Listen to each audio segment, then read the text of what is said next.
नहमदुहु व नुसल्ली व नुसल्लिमु अला रसूलिहिल करीम अम्मा बाद फ़अऊज़ु बिल्लाहि मिनश शैतानिर रजीम बिस्मिल्लाहिर रहमानिर रहीम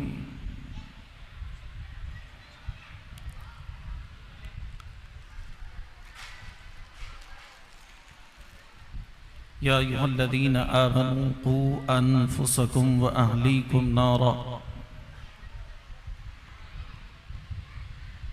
वक़ूदुहा अन्नास वल हिजारा सदक़ल्लाहु व मौलाना अज़ीम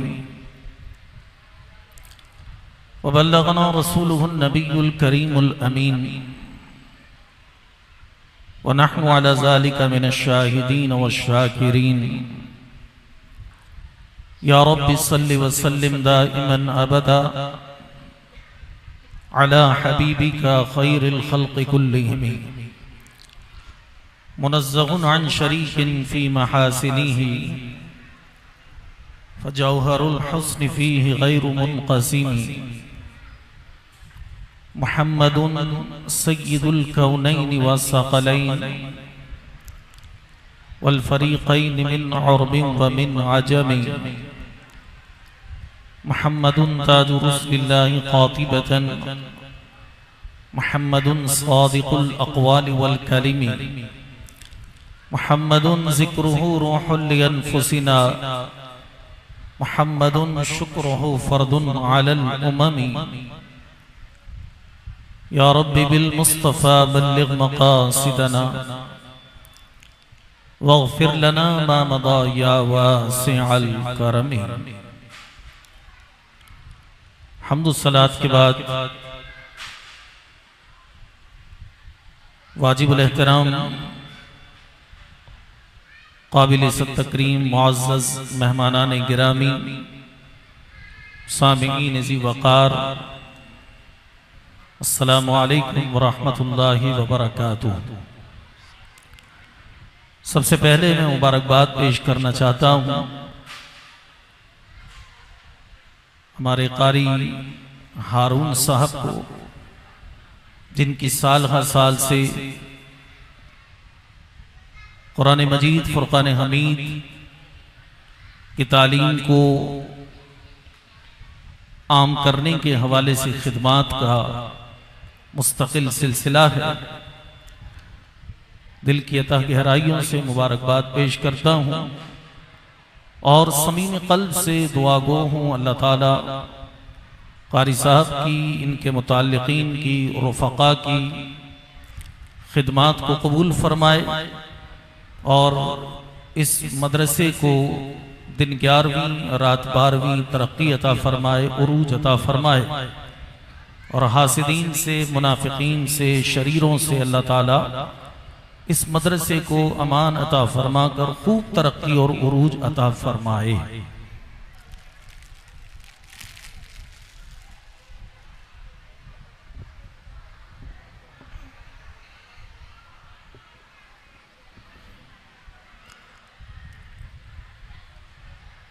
मोहतरम सामीन,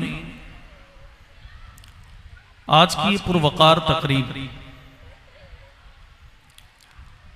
कुरान मजीद फुरक़ान हमीद के हुफ़ाज़ किराम की हौसला अफजाई और उनकी इज़्ज़त अफजाई और दस्तार के हवाले से है। इसी को अपने जहन में रखते हुए चंद गुजारिशात मैं पेश करना चाहता हूँ और मैं तमाम ही हाज़रीन से, ख़वातीन से, हज़रात से ये गुजारिश करूंगा कि चंद मिनट की गुफ्तगू है, आप अपनी तवज्जो इस गुफ्तगू की तरफ रखेंगे तो मैं उम्मीद करता हूं कि कुछ न कुछ फ़ायदा ज़रूर हासिल होगा।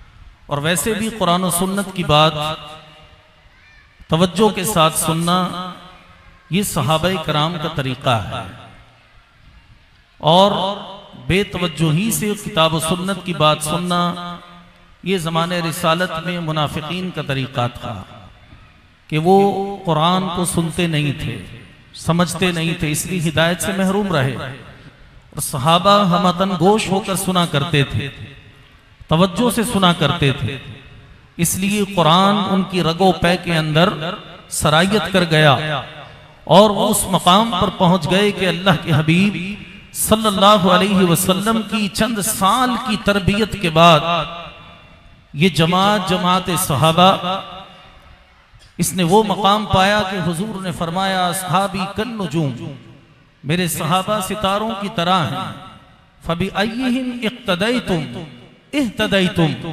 इनमें से जिसको भी तुम रोल मॉडल बनाओगे, जिसकी पैरवी इख्तियार करोगे तो तुम हिदायत ही पाओगे। तो वो चंद साल उनका कुरान मजीद फुरकान हमीद के साथ बेहतरीन लगाव था। उस लगाव की बरकत से अल्लाह ताला ने उन्हें ऐसी जमात बना दिया कि रूए जमीन ने ऐसी जमात फिर न देखी। तो हम भी अगर ये चाहते हैं कि कुरान हमारी रगो पै में भी सरायत करे, हमारे लिए भी कुरान सबब हिदायत बने और हम कुरान मजीद फुरकान हमीद का फहम हासिल करें, समझने वाले बन जाएं और उसके मुताबिक अमल करने वाले बन जाएं, तो उसके लिए सबसे पहली चीज यह है कि हमें कुरान को सुनना होगा, दरसे कुरान को समझना होगा। वो उलमाए किराम जो कुरान मजीद की सही तशरीह को बयान करते हैं, उनकी सोहबतें इख्तियार करना होंगी, तब जाकर हम हकीकतन कुरान मजीद फुरकान हमीद के अनवार से अपने आप को बहरामंद कर सकते हैं। तो इसलिए पहली मेरी गुजारिश यह है कि चंद मिनट की ये गुफ्तगू है, आप सबकी तवज्जो है, जरा हाथ उठाकर बताएं ताकि मुझे लगे हाँ आपकी तवज्जो है। माशाअल्लाह, बस अब आपने तवज्जो रखनी है। नबी करीम रऊफुर रहीम सल्लल्लाहु अलैहि वसल्लम की बेअसत, आपकी आमद, ये हमारे लिए अल्लाह तबारक व तआला का वो करम है कि जिस पर शुक्र अदा करने के लिए इंसान पूरी जिंदगी भी सजदे में पड़ा रहे तो शुक्र अदा नहीं हो सकता। रब्बे कायनात जल्ल जलालुहु ने एक मकाम पर फरमाया, लक़द मन्नल्लाहु अलल मुअमिनीना, कि तहकीक अल्लाह ने ईमान वालों पर बड़ा एहसान फरमाया। लक़द मन्नल्लाहु अलल मुअमिनीना, कि अल्लाह ने ईमान वालों पर बड़ा एहसान किया। इज़ बअस फ़ीहिम रसूला, कि जब उसने ईमान वालों के दरमियान अपना रसूल भेज दिया। मिन अनफुसिहिम, इन्हीं में से एक रसूल इनमें भेज दिया। और जो रसूल इनमें भेजा, अब अल्लाह तबारक व तआला ने उस भेजने के मकासिद को बयान फरमाया।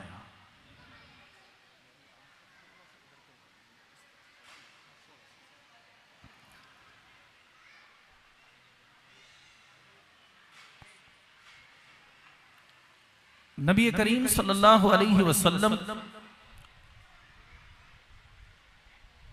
की जो बेअसत हुई, आपको अल्लाह ने हमारी हिदायत के लिए भेजा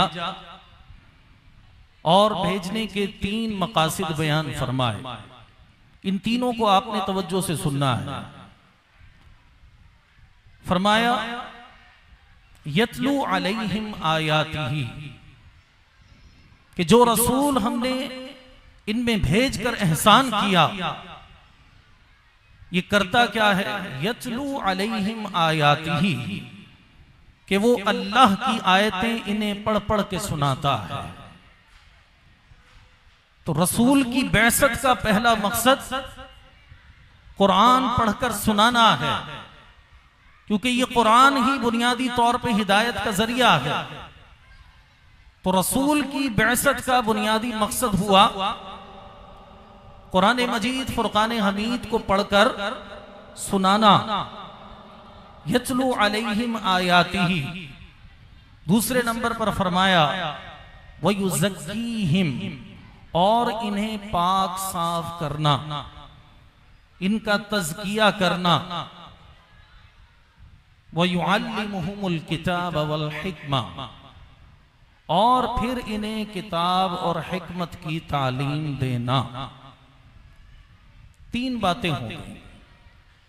पहले नंबर पर फरमाया कुरान मजीद की तिलावत करना, आयात पढ़ पढ़ कर सुनाना, फिर इनका तज़किया करना, इन्हें पाक साफ करना, इन्हें ज़ाहिरी और बातनी ग़िलाज़तों से पाक करके इनका तज़किया करना, और तीसरे नंबर पर फरमाया फिर इन्हें किताब व हिकमत की तालीम देना। ये तीन रसूलुल्लाह सल्लल्लाहु अलैहि वसल्लम की आमद के बुनियादी मकासिद हैं। इनमें पहला मकसद आयात कुरानिया की तिलावत। ये मकसद उस वक्त तक हासिल नहीं हो सकता जब तक कि हम कुरान मजीद फुरकान हमीद के जो पढ़ाने के मदारिस हैं उन मदारिस को मजबूत ना बना। मदारिस कुरानिया को बनाने का बुनियादी मकसद ही जो इनिशियल स्टेज पे बिल्कुल प्राइमरी लेवल पे मदारिस होते हैं, मैं अभी उनकी बात कर रहा हूं। जैसा कि हमारा ये मदरसा है जीनतुल कुरान अल मक्किया, इसका बुनियादी मकसद कुरान सिखाना है। कुरान को तलबा किस तरह पढ़ें, इसलिए बच्चा आता है सबसे पहले उसे हुरूफ की पहचान कराई जाती है, फिर उसके बाद उसे ज़रूरी क़वाइद सिखाए जाते हैं, कायदा पढ़ाया जाता है, फिर वो अगले स्टेज पे नाजरा में आ जाता है, उसको नाजरा पढ़ाया जाता है। फिर पढ़ने के एतबार से जो सबसे बड़ा स्टेज है कुरान पाक को बाकायदा पढ़ के याद कर लेना, उसकी इबारात को हिफ्ज़ कर लेना, जहन में महफूज कर लेना, मुस्तहज़र रखना, ये एक बुनियादी मकसद होता है। याद रखें जब तक मदारिस कायम नहीं होंगे ये मकसद हासिल नहीं हो सकता। अगर आप अपने बच्चों को अज़ खुद कुरान पाक घर पे पढ़ाना चाहें नॉर्मल नहीं पढ़ा सकते, इल्ला माशा। हर एक के पास इतना सरमाया नहीं हो सकता, नहीं होता कि वो बाकायदा किसी अच्छे कारी को अरेंज करे, वो घर पे आए और पढ़ाएं।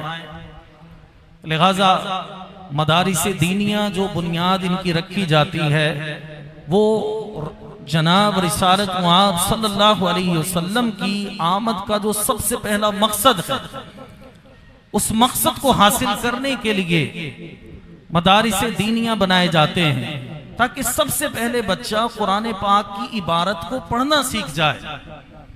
जब वो इबारत को पढ़ना सीखेगा फिर जाके उसकी तफसीर को भी समझ सकता है, मजीद उसके अंदर जो अहकाम बयान किए गए हैं उसको भी समझ सकता है। लेकिन सबसे पहला स्टेज क्या है? कुरान पाक को सही अंदाज में पढ़ना।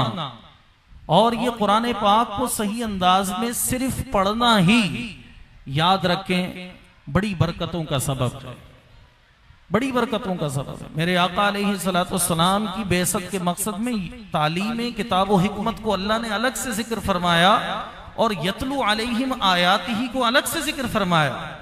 ये तीन मकासिद जो बयान किए गए इसमें देखिए, पहला यतलू अलैहिम आयातिही, फिर उसके बाद दूसरा है वयुज़क्कीहिम, फिर फरमाया वयुअल्लिमुहुमुल किताबा वल हिक्मा, यानी किताब व हिकमत की तालीम, तफसीर, तशरीह, तौज़ी, ये अगला स्टेज है, ये बड़ा स्टेज है। उससे पहले यतलू अलैहिम आयातिही, यानी कुरान मजीद फुरकान हमीद को पढ़ना आना, यानी इसकी तिलावत को सही अंदाज में करना। और ये तिलावत को सही अंदाज में करना ही अगर ना आए तो आगे जाहिर है फिर तज़किया कैसे होगा और किताब व हिकमत की तालीम आगे मजीद कैसे हासिल होगी। मेरे आका सल्लल्लाहु अलैहि वसल्लम पर जब कुरान नाजिल होता तो आप सहाबे कराम अलैहिमुर रिदवान को वो आयात पढ़ पढ़ के सुनाते, पढ़ पढ़ के सुनाते। हजरत उमर फारूक आजम जो इस्लाम की तरक्की का एक बुनियादी सबब बने हैं, फरमाते हैं कि एक मर्तबा इस्लाम कबूल करने से पहले मैं बैतुल्लाह शरीफ के करीब आया, काबे के करीब आया, तो मैंने देखा रहमत आलम सल्लल्लाहु अलैहि वसल्लम उस वक्त नमाज पढ़ रहे थे और नमाज में आप सूरह अल-हाक्का की तिलावत कर रहे थे। अल-हाक्कतु मल-हाक्का। फरमाते हैं कि मैं ताज्जुब के साथ सुनने लगा। जब मैं इन आयात को सुनता गया तो मेरे कल्ब में ये ख्याल पैदा होने लगा कि ये शख्स जो कलाम पढ़ रहा है, अब ये ईमान नहीं लाए थे, लगता है ये कोई शायर है। ये उनके कल्ब में जो ख्याल पैदा हुआ उसे वो बयान कर रहे हैं कि ये शख्स कोई शायर है।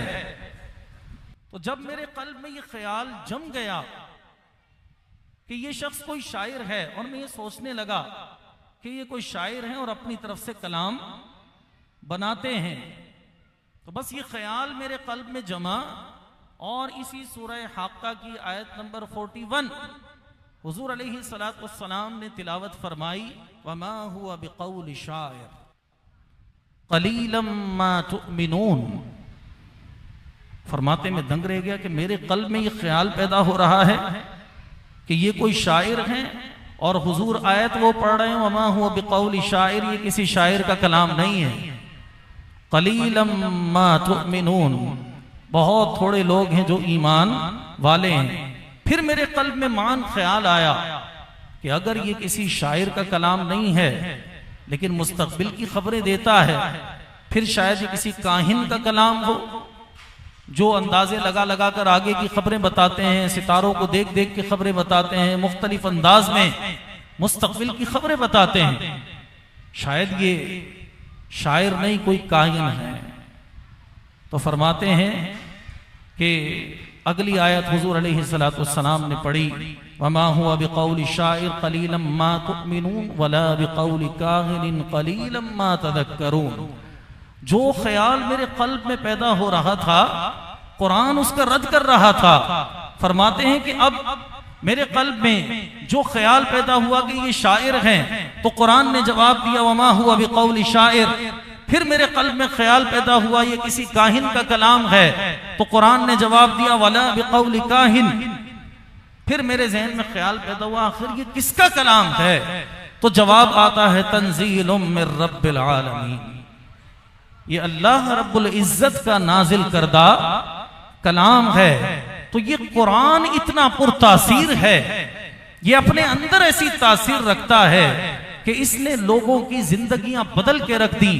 वो कौम जो जाहिलियत के अंदर इस कदर मुब्तला थी कि उन्हें समझाना कोई आसान काम नहीं था, अल्लाह तबारक व तआला के इस पाकीज़ा मौसिर कलाम की बरकत से चंद सालों के अंदर वो कौम जो इस हाल में थी कि छोटी छोटी बातों के ऊपर उनके ऐसे झगड़े हुआ करते थे कि फिर उन झगड़ों के दरमियान सुलह कराना तो दूर की बात, वो नस्लन बादा नस्लिन झगड़े मुंतकिल हो जाया करते थे। लेकिन अल्लाह तबारक व तआला ने अपने महबूब सल्लल्लाहु अलैहि वसल्लम पर वो अजीम कलाम नाजिल किया कि जब ये कलाम मेरे आका सल्लल्लाहु अलैहि वसल्लम ने लोगों को सुनाया, यतलू अलैहिम आयातिही की बरकत से अल्लाह तबारक व तआला ने वही कौम जो जिहालत में मुब्तला थी, दौरे जाहिलियत जिसे हम आज उसे ताबीर करते हैं, वही कौम पूरी दुनिया की उस कौम के नाम से उभरी कि फिर ता क़यामत रूए जमीन इस जैसी किसी कौम का मुशाहिदा नहीं कर सकती। वो सहाबा किराम बनकर उभरे। फारूक आज़म रज़ी अल्लाह ताला अन्हु का यौम शहादत करीब है। ये वो अजीम शान हस्ती हैं। फरमाते हैं कि जब मैंने हुजूर अलैहि सलातो वस्सलाम से सूरतुल हाक्का की ये तिलावत सुनी, फरमाते हैं फवक़अल इस्लाम फी क़ल्बी, बस उसी वक्त से इस्लाम की मोहब्बत मेरे कल्ब में बैठ गई। तो पता चला कि कुरान मजीद फुरकान हमीद की आयात को तिलावत करना ये रसूलुल्लाह सल्लल्लाहु अलैहि वसल्लम की बैसत का मकसद है। और ये जो कारी साहिबान खिदमत अंजाम देते हैं, मदारिस दीनिया कायम है, ये इसी मकसद को हासिल करने के लिए कायम किए जाते हैं। अब आइए दूसरे मकसद की तरफ। वो दूसरा बुनियादी मकसद क्या है? वयुज़क्कीहिम, और उनका तज़किया करना। अगर महज कुरान मजीद फुरकान हमीद को सिर्फ सवाब का जरिया हम समझें और इसे तिलावत तक महदूद रखें, लेकिन आगे तज़किया उसका एहतमाम न करें, तरबियत का एहतमाम न करें, तो याद रखिए फिर कमा हक़्क़ुहु बरक़ात इसकी हासिल नहीं होती। एक बेशुमार या बहुत बड़ी तादाद है जो मदारिस दीनिया से कुरान पाक की सनद लेकर निकलती है, नाजरा की सनद लेकर निकलती है, लेकिन अमली जिंदगी के अंदर उनके ना नमाज नजर आती है, ना रोजा नजर आता है, ना चेहरा उनका शरीयत के नूर से मुनव्वर नजर आता है, ना उनका अखलाक और किरदार शरीयत के नूर से मुनव्वर नजर आता है। ये हमारे मुआशरे का बहुत बड़ा अलमिया है।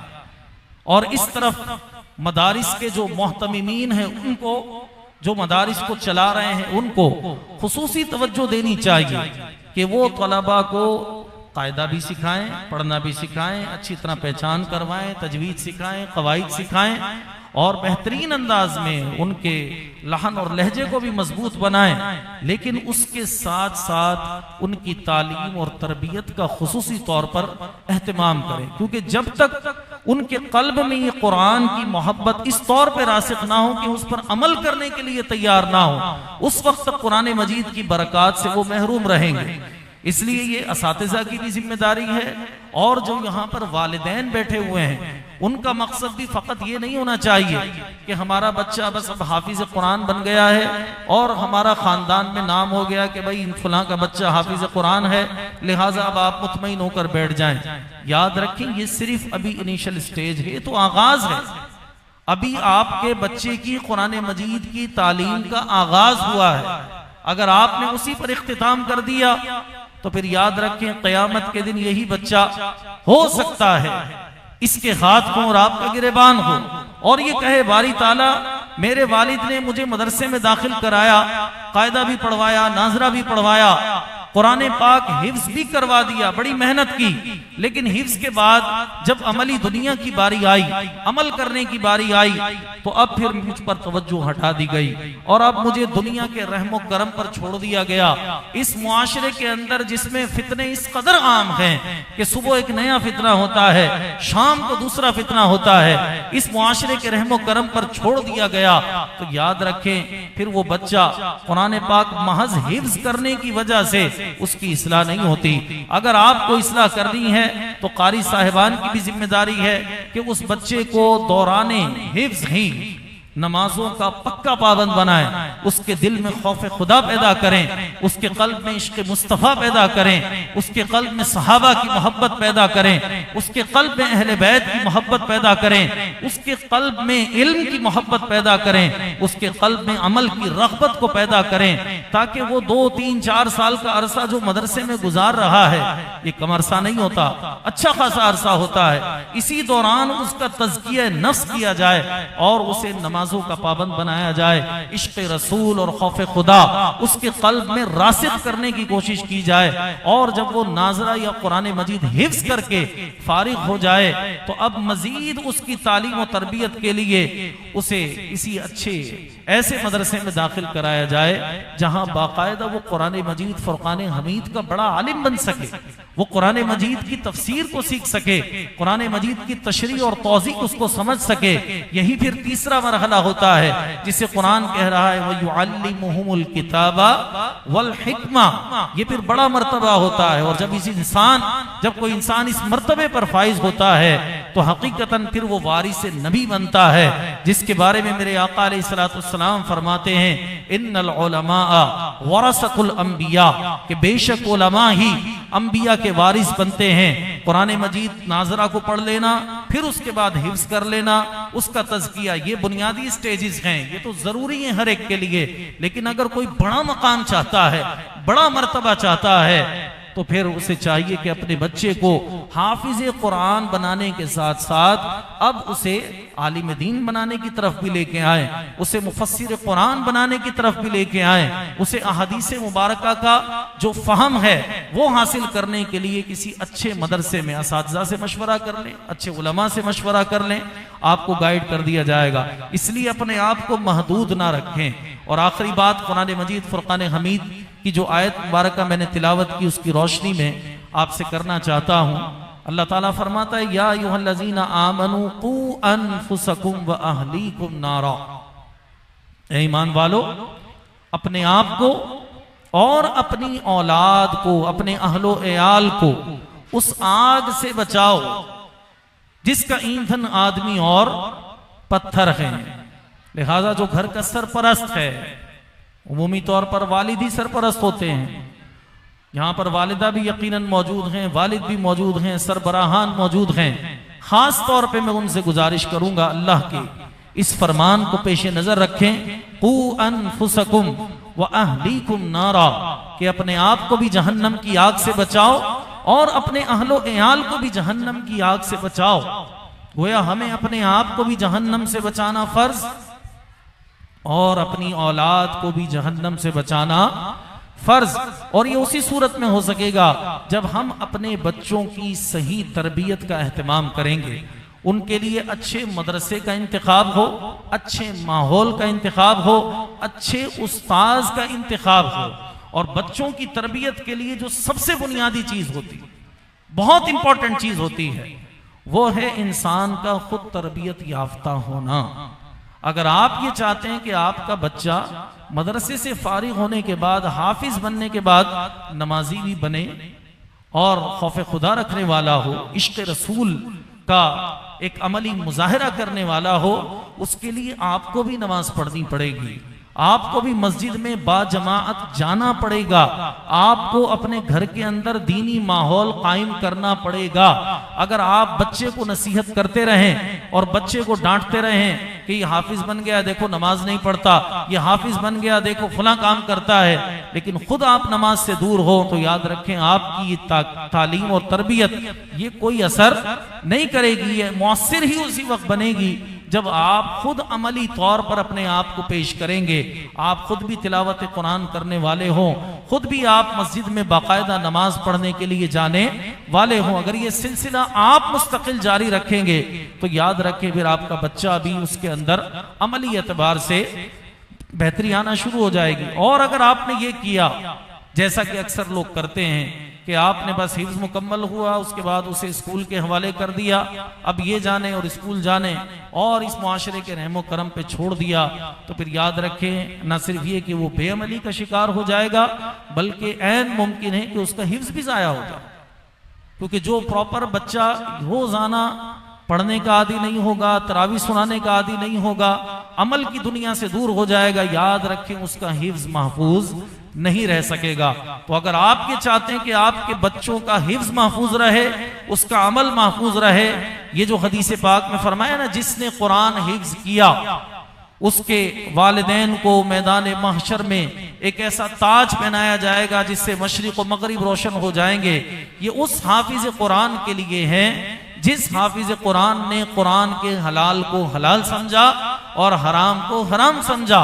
वो हाफिज कुरान जिसने कुरान की आयत याद की लेकिन अपनी जिंदगी में अमली एतबार से कुरान को नाफिज नहीं किया, तो याद रखें ये फिर उसके वालिदैन को वो फजीलत हासिल नहीं होगी। इसलिए ये जिम्मेदारी छोटी नहीं है कि आपने 2-3 साल में हिफ्ज़ करा दिया, उसके बाद आप ये तसव्वुर करने लगे मैं तो कोई एक हाफिज का वालिद बन गया हूं, अब क़यामत के दिन मुझे वो ताज पहनाया जाएगा, दुनिया देखेगी। अल्लाह करे आपको वो ताज पहनाया जाए और हमारी भी ख्वाहिश और दुआ है, लेकिन उसको पाए तकमील तक पहुंचाएं। क्योंकि हदीस पाक में फरमाया जिसने कुरान याद किया, इसके हलाल को हलाल समझा, हराम को हराम समझा। ये फकत याद करने तक रिवायत महफूज मौकूफ नहीं है, बल्कि उसके हलाल को हलाल समझना, हराम को हराम समझना। तो बच्चों को उनकी सही तरबियत करना और उन्हें जहन्नम की तरफ जाने से बचाना, ये मेरी और आपकी जिम्मेदारी है। ये सोशल मीडिया का जमाना है, अब ये बुद्धू बने रहने का जमाना नहीं है कि अपने आप को बस आपने दूसरी दुनिया में लगा दिया और बच्चे दूसरी दुनिया में जा रहे हैं। अब आपको मुस्तकिल बच्चों के ऊपर नजर रखनी पड़ेगी, क्योंकि फितने बहुत ज्यादा आम हो चुकी हैं और तेजी के साथ आम हो रहे हैं। ये वो दौर है जिसके बारे में रहमत आलम सल्लल्लाहु अलैहि वसल्लम ने हमें आगाह करते हुए इरशाद फरमाया था कि एक दौर आएगा, फितने इस कदर तेजी के साथ आएंगे कि आदमी सुबह को मोमिन होगा, शाम को काफिर होगा, शाम को मोमिन होगा, सुबह को काफिर होगा और अपनी दुनिया के बदले दीन को बेच डालेगा। वो मामला अब आ गया। इसलिए मोहतात होने की ज़रूरत है, अपने बच्चों की सही तरबियत की ज़रूरत है, उनका ख्याल रखने की ज़रूरत है। इस सिलसिले में उलमाए कराम से राब्ते में रहें। अल्लाह तबारक व तआला आज की इस तकरीब सईद का एहतमाम अपनी बारगाह में कबूल फरमाए और इक़रा, ये हमारा जो मदरसा है ज़ीनतुल कुरान मक्किया, अल्लाह तबारक व तआला इसे तरक्की, उरूज और खैर बरकत अता फरमाए। तमाम वालिदैन को जिनके बच्चे हुफ़ाज़ बने मैं मुबारकबाद पेश करता हूँ। अल्लाह तबारक व तआला इन बच्चों को हमेशा कुरान मजीद फ़ुरक़ान हमीद के नूर से मुनव्वर रहने की तौफ़ीक़ अता फरमाए और अमली तौर पर कुरान को अपनी ज़िंदगी में नाफिज़ करने की तौफ़ीक़ अता फरमाए। वमा अलैया इल्लल बलागुल मुबीन।